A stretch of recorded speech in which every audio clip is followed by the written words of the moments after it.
கேட்டிங்களா?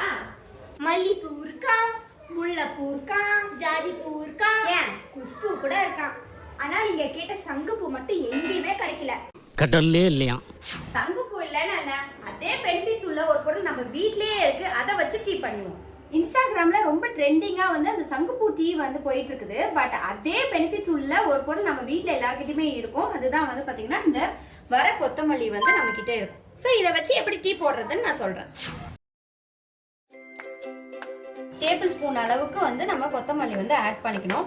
இந்த கொத்தமல்லி நல்லா கொதிக்கணும். இது ஹார்மோன் இன்பேலன்ஸை வந்து நமக்கு கண்ட்ரோல் பண்ணி கொடுக்கும். ஸோ நிறைய லேடிஸ்க்கு வந்து பார்த்தீங்கன்னா ஹார்மோன் இன்பேலன்ஸ், தைராய்டு வந்து இருக்கும். தைராய்டு இன்பேலன்ஸை வந்து இது கண்ட்ரோல் பண்ணும். டெய்லியுமே எம்டி ஸ்டொமக்ல இந்த டீயை வந்து நீங்கள் குடிக்கலாம்.